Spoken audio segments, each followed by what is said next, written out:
Eu sou Hortêncio Manuel Baera e desde já agradecer a todos que têm visitado o nosso canal. Tenho recebido já o feedback e tem sido muito bom. Agradeço a todos e vamos continuar a nos subscrever no canal, a comentar e a partilhar o link também. E hoje estamos com o nosso pastor Tomé, e eu vou dar ele tempo para se apresentar melhor. Pastor Tomé, bem-vindo ao programa. Muito obrigado, graça e paz a todos os irmãos que neste momento terão a oportunidade de nos ver. E meu nome completo é Tomé Charles e nasci em Amatanda, província de Sofala, e estou em Nampula há um pouco mais de 30 anos e sou casado e temos 2 filhos. Minha esposa é Ruth Basílio Charles, muitos já devem conhecer. E nossos filhos são Isaac Basílio Charles, de 15 anos, e o Josias Basílio Charles, de 11 anos. Estamos a servir na Igreja Batista de Nampula, que cita em Moivire, depois dos prédios Maconde, na Rua dos Viveiros, número 40. Muito obrigado, pastor. Vamos pedir ao pastor para fazer uma oração para darmos a continuidade do nosso programa de hoje. Oremos. Querido nosso Deus, nosso Pai, te damos graças por essa oportunidade que nos concede hoje de estarmos aqui para conversarmos, Senhor Deus.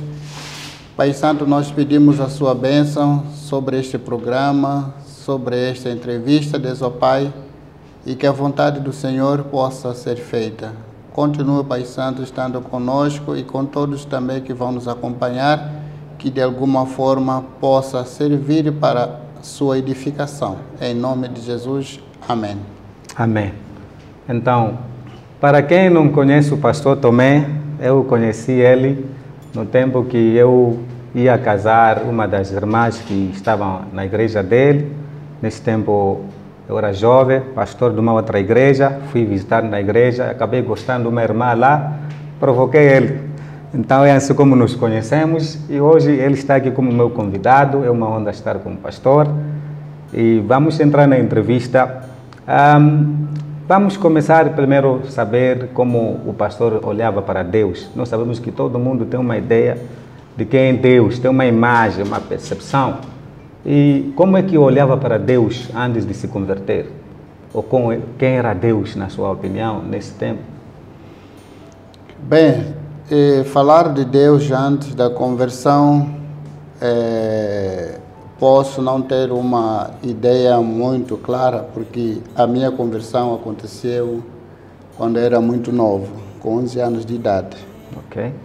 E o que posso contar nesse momento é que estávamos em plena guerra, dos 16 anos, estava com medo, porque a qualquer momento as nossas vidas poderiam ser tiradas. E daí, o que seria, o que nos esperava depois disso? Então, foi nesse momento que, de fato, no nosso bairro onde nós vivíamos, tinha um núcleo da Igreja Assembleia de Deus Africana, onde fui convidado para participar do culto numa manhã, encontros de oração, e nesse dia foi pregado o Evangelho, mostrando que eu era pecador e como pecador estou condenado à morte, mas Jesus veio exatamente para nos dar a salvação, que precisava de se arrepender dos pecados e receber Jesus como Senhor e Salvador das nossas vidas. Foi isso no ano de 81 que aconteceu isso. Daí em diante começou a minha caminhada cristã. Mas antes eu vinha de uma família que adorava os espíritos, confiava nos antepassados. Então me lembro que essas coisas que os nossos pais procuravam nos ensinar, mesmo quando o tempo da colheita, antes de se tirar qualquer coisa da machamba, primeiro era separado, os primeiros frutos iam ser colocados no altar para no dia seguinte e as crianças podiam comer e a partir daí já poderia se comer os produtos que já estão prontos e nunca poderia se fazer antes de se fazer essa cerimônia. Então foi nesse ambiente, meu pai era curandeiro, então também queria que de alguma forma pudesse ser o sucessor, ia com ele, cavava os medicamentos. Como na altura era pequeno, não entendia muito bem isso. Então o ambiente que crescemos foi nesse ambiente, que não havia a palavra cristã, não havia o ensinamento cristão, mas Jesus me encontrou dessa maneira como eu havia já dito, né, que através de um culto de oração foi pregado o Evangelho, eu entendi e recebi Jesus a partir daí. Falou que foi num primeiro culto de 1981. É muito tempo, eu era antes de nascer. Então o senhor é mais velho na idade e também no sentido espiritual. Então percebi também que nasceu numa família que podemos dizer que é uma família que praticava a idolatria, de uma certa forma. Falou que o seu pai era curandeiro. Mas a pergunta que eu tenho, nesse primeiro dia que foi na igreja, que visitou uma igreja, qual é a palavra que ouviu na pregação ou na mensagem que o pastor trazia nesse dia, em 1981, que te convenceu que eu estou num caminho errado? A palavra principal que ouviu, que fez com que o pastor mudasse de pensamento e procurar se entregar a Deus? Só para corrigir, que não foi numa igreja, mas foi num núcleo, na casa de um dos irmãos, que se reuniam com os irmãos. Célula, Exatamente. Então, a palavra que eu ouvi naquele dia foi exatamente da consciência de que eu era um pecador e, por ser o pecador, o pecado tem consequências, que é a morte, e essa morte é exatamente o inferno, mas a única forma da pessoa se livrar do inferno era de colocar a sua fé e esperança em Jesus Cristo.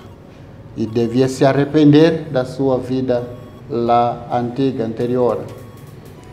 Então, essa palavra que de fato ficou gravado no meu coração.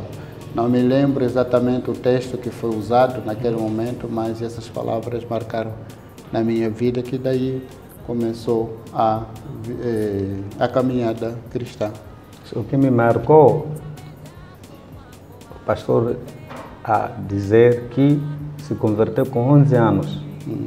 Não é comum isso.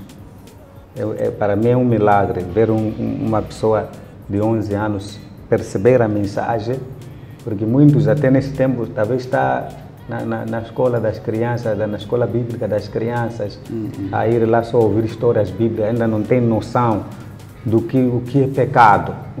Eu vejo nos nossos dias um menino de 11 anos ainda não tem uma noção de que eu preciso de Deus, que eu sou um pecador. Para mim é um milagre dizer que Deus te visitou muito cedo e depois disso, porque ainda era criança, se converteu, comunicou a sua família, como que depois fez, porque ainda vivia com os pais, era menino, 11 anos. Exatamente. Tomou a decisão para desafiar tudo que estava acontecendo na família. E como que a família recebeu isso?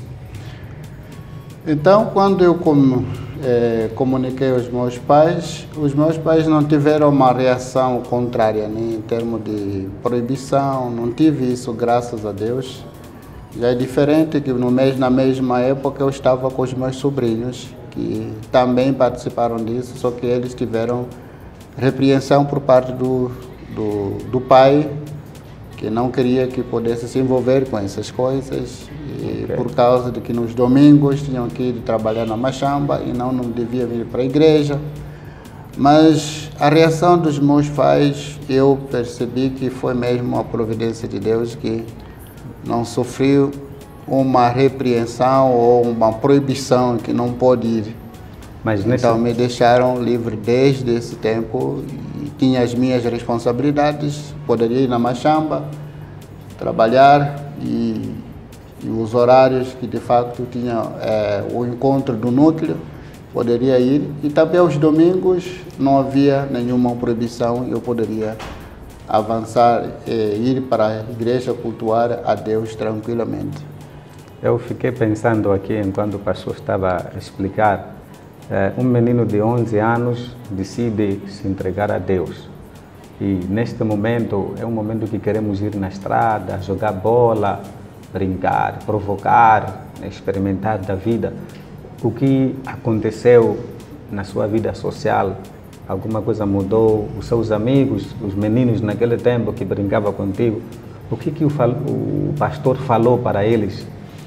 Ou eles perceberam sozinho que esse nosso amigo aqui já mudou de vida?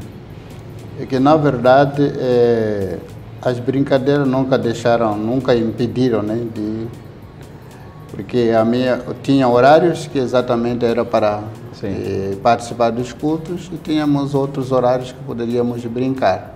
Okay. E naquele momento, e sabemos como crianças, de alguma forma, por causa da maturidade, corre disso, daquilo, aquelas brincadeiras começam, mas sempre o ponto principal é tão patente na nossa vida, na decisão que tomamos, que a partir daquele momento, várias coisas que poderiam acontecer no meio da caminhada, por exemplo, quando 84 era para participar do batismo, então eu ainda não tinha completado os 14 anos e quando eu disse que não pode ser batizado, eu fiquei chateado. Então também veio alguns ensinamentos que a gente via aí nas portas das igrejas, dizendo que se você não for batizado, não será salvo. Então, de alguma forma, foi criando algumas confusões dentro da nossa cabeça. Okay. Então, querendo ser batizado, se naquela altura não aconteceu, eu fiquei de uma forma muito triste. Mas tomei a consciência mais madura em 87. E quando cheguei na Igreja Batista, quando viajei para Maputo, ia estudar na Escola Industrial da Matola. Então, tínhamos conosco alguns irmãos em Cristo que eram da Igreja Batista e me convidaram para participar do culto da Igreja Batista. E quando cheguei lá, acabei me identificando e fiquei lá. E no ano seguinte, no dia 5 de junho de 88, quando fui batizado. 88? 88, na igreja, primeira igreja batista do Maputo.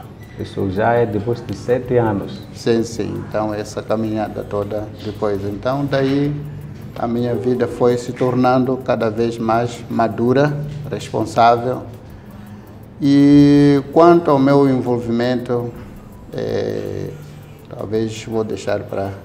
Ok, mas eu, antes de continuarmos, gostaria de voltar um pouco para trás. Aos seus 11 anos, qual era o seu maior sonho naquele tempo, antes de se converter? Lembra do que queria ser na vida? Como crianças, é difícil de imaginar qual sonho com essa idade. A gente só estava iniciando a vida, ir para a escola. Sim. Por sinal, foi o meu primeiro ano de ir à escola. Eu fui um pouco tarde, na primeira classe, nessa altura. Então, não tinha ainda sonho sobre o futuro. Okay. E depois de se converter, depois foi batizado em 88 e já tinha quase 18 anos, creio, nesse tempo. E já começou a fazer um trabalho na igreja como obreiro?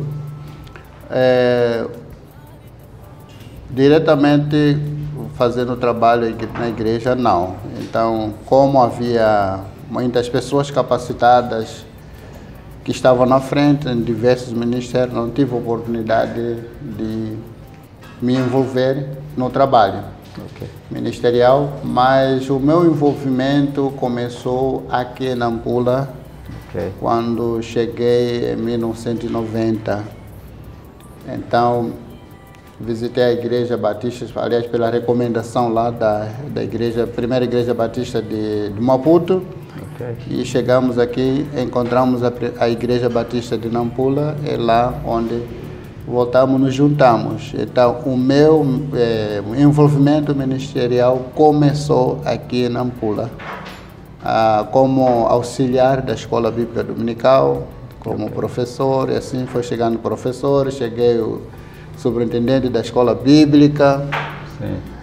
Pouco a pouco fui crescendo, começando os primeiros sermões, do meu jeito. Então, já pregava antes de ser pastor? Sim, sim. Estava na preparação? Tínhamos coisa... Éramos instruídos, né, pelo nosso pastor na altura, o pastor Alberto Semente, Ok. que neste momento é o apóstolo que tem Conheço trabalhado, ele. sim. É. Então, ele que foi nos conduzindo, nos confiando em algumas responsabilidades. E também o outro pastor que era na área de treinamento era o pastor Daípa Candeiro, que neste momento está com o Senhor. Ok. Que também essas duas pessoas marcaram muito o meu ministério no início, no encorajamento através do exemplo deles, os desafios que eles estavam enfrentando. Então, pouco a pouco foi exatamente me envolvendo nas atividades diretas da igreja. Fiquei interessado também, porque eu estou já há uma semana que conheci o apóstolo Semente. Ele é um dos nossos convidados nas próximas edições. Então, fiquei muito feliz em saber que ele foi um pai na fé, foi alguém que te instruiu, graças a Deus. E agora gostaria de saber, normalmente quando nós decidimos servir a Deus, há momentos que nós temos que carregar a nossa cruz e largar os nossos sonhos para servir a Deus. Então, qual é o sonho que o pastor teve que largar para servir a Deus? Quer dizer, me custou, mas tive que fazer porque decidi servir a Deus. Porque creio que todos nós temos nossos sonhos, mas às vezes temos que seguir aquilo que é a vontade do Pai, como dizia Jesus. Então, qual é o sonho que o pastor teve que largar para servir a Cristo? Esse nível de envolvimento, os primeiros momentos de envolvimento eram mais como alguém que poderia ter as suas atividades fora e servir a Deus dentro das possibilidades que tem, do tempo, né? E assim foi servindo e estava ainda me preparando profissionalmente. Eu não tinha terminado com os meus estudos. Enquanto estudava e ao mesmo tempo estava servindo. E nesse período de servir, tive a oportunidade de visitar algumas congregações nossas nos distritos, onde fomos nos deparando com realidades muito difíceis, que as pessoas, apesar de estar na igreja, ainda estavam mergulhadas na idolatria. Então, onde encontrávamos crianças com amuletos no pescoço, na cintura, e quando éramos convidados para almoçar na casa do líder, às vezes encontrávamos amuletos pendurados ou fixados nas paredes, na entrada da porta. Então eram líderes. E as perguntas que vinham na minha mente, por que essas pessoas estão vivendo dessa maneira? Então, lá no fundo, Deus foi exatamente mostrando que essas pessoas estão vivendo assim porque eles não foram ensinadas, não sabem. Porque como se vive a vida cristã, então precisa de ensino. E um dos textos que me desafiou, não me lembro qual o texto ainda, mas está no livro de Oséias, quando o meu povo está sendo destruído porque lhe falta conhecimento. Sim. E não tem, se não tem conhecimento porque ninguém os ensina. Aqueles que deveriam ensinar não estavam ensinando o povo, por isso o povo vivia naquela perdição. Isso foi falando muito ao meu coração e depois veio a questão, o texto de Isaías, a quem enviarei, quem há de ir por nós. Sim. Então foram debates, bem, Deus, é verdade que essa situação, essas pessoas precisam ser ensinadas, mas eu ainda não sei nada. O que eu vou exatamente fazer para essas pessoas?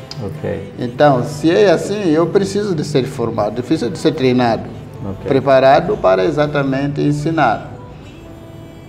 E já nos anos de 95, 96, então já tinha esse desejo de servir, mas o grande desafio que existia era, e agora quem vai pagar as minhas contas? Okay. Então, as minhas necessidades, eu vou formar família, vou ter esposa, vou ter filho, como alimentar essa família sem recursos financeiros? Na verdade, né, na realidade nossa moçambicana, talvez em toda a África, que ainda não há aquela conscientização de que a igreja precisa sustentar os seus pastores, os seus líderes, e assim até se pensa que o pastor é que tem que financiar a igreja. Sim. Então, para dizer que o pastor tinha que ter as suas o seu sustento e ele que tem que financiar o funcionamento da igreja. Então, foi essa situação que fui debater. Ok, eu estou pronto. Eu quero ser preparado e eu quero servir, mas quem vai pagar as minhas contas? Então, foi um tempo somente em 97, quando cheguei exatamente a tomar uma decisão,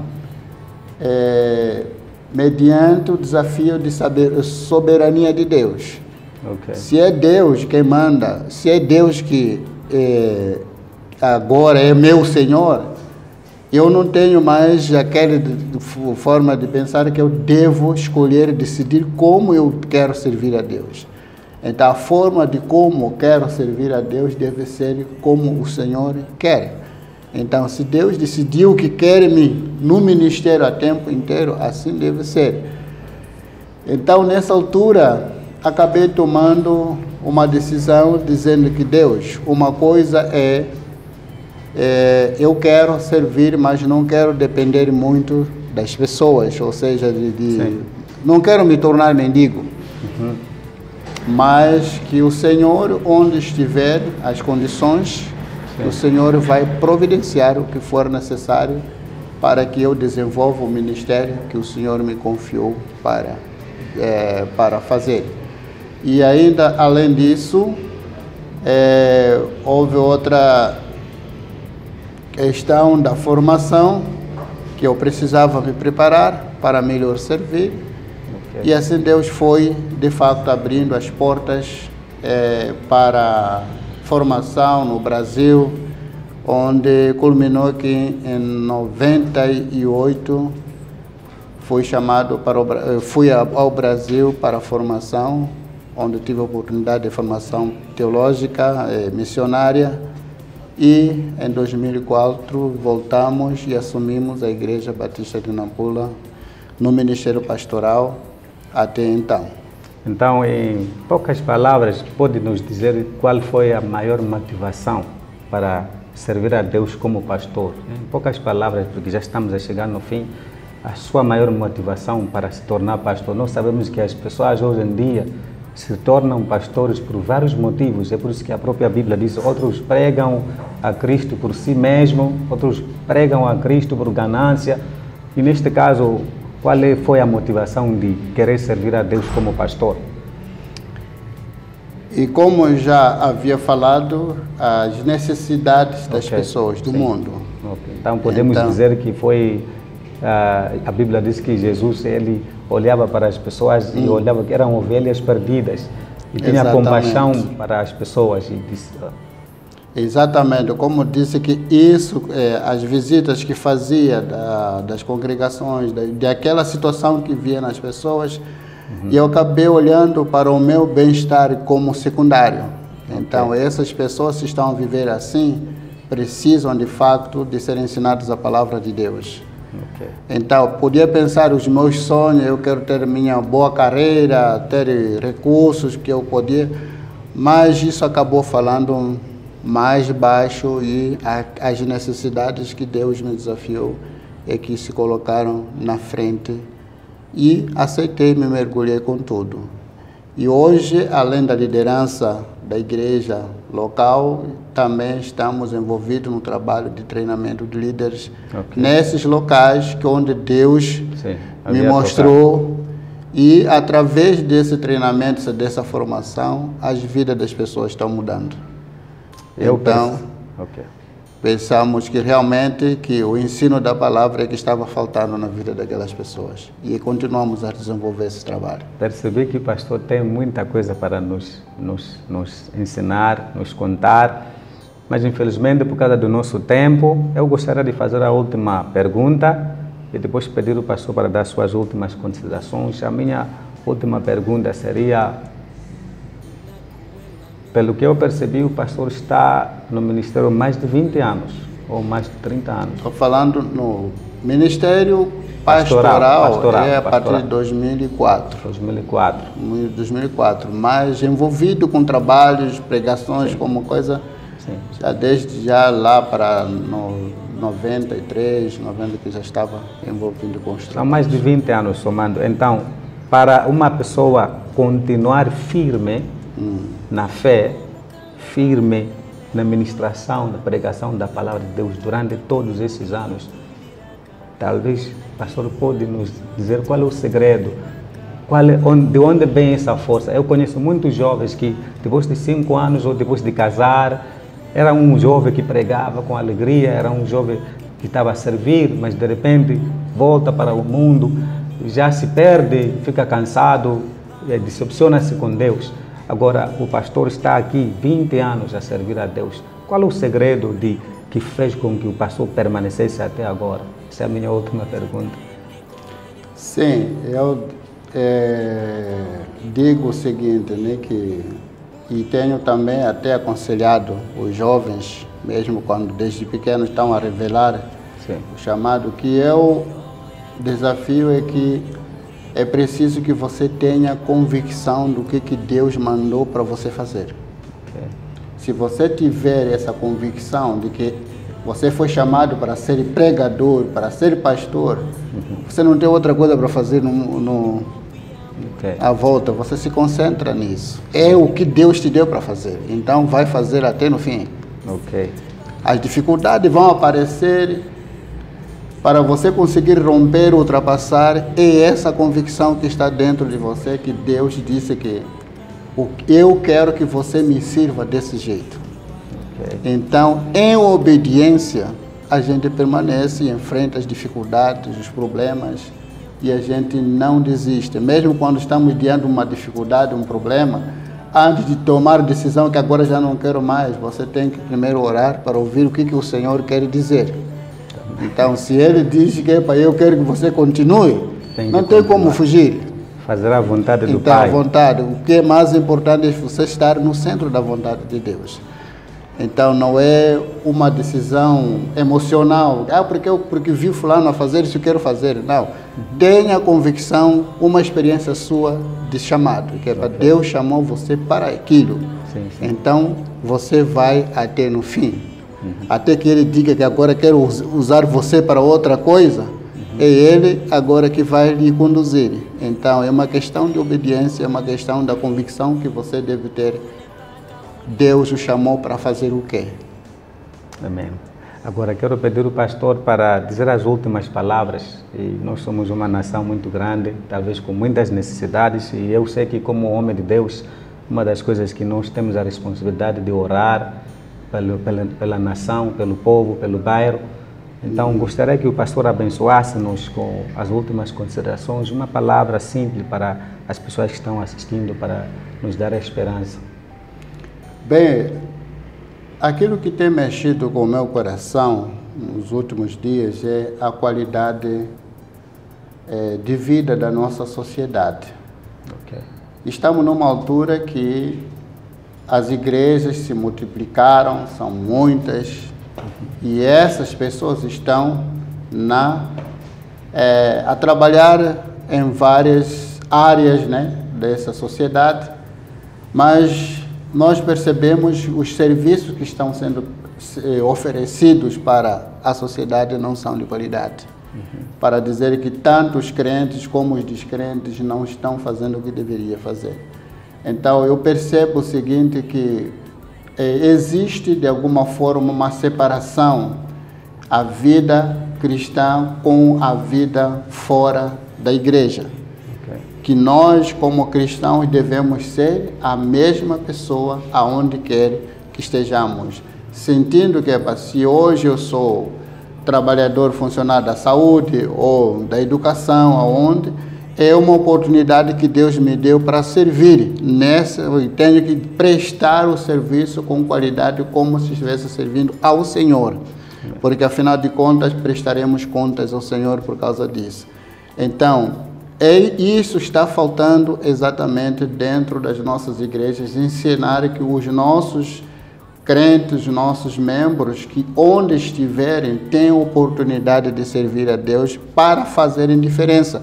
Como Jesus disse, que vocês são o sal da terra, a luz do mundo. Sim. Então, como é que seremos sal da terra, a luz do mundo? Quando realmente nós temos o poder de influência a partir daquilo que nós temos como oportunidade de servir, e façamos isso como fazemos para o Senhor. E as pessoas perceberem que realmente há diferença entre aqueles que não conhecem e aqueles que conhecem a Deus.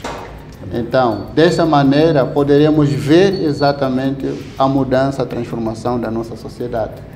Porque do jeito como está, a corrupção está em todos os lugares, o suborno está em todos os lugares, ou seja, a irresponsabilidade está em todos os lugares. Mas nós temos pessoas que chamamos de irmãos nesses lugares. Por que essas coisas continuam desse jeito? Em outras palavras, o pastor deixa um desafio para nós, para você que está assistindo em casa, seja um cristão em qualquer lugar onde você estiver, seja a luz, seja o sal, e traga mudança na sua sociedade, na sua família. Palavras sábias, palavras fortes também. Fiquei muito inspirado também, desafiado também, porque é isso mesmo, ser cristão é ser uma pessoa que traz mudança, transformar as vidas das pessoas, ajudar os pobres, as pessoas que têm necessidades. As pessoas precisam saber que você tem algo, tem Cristo, tem Deus no seu coração.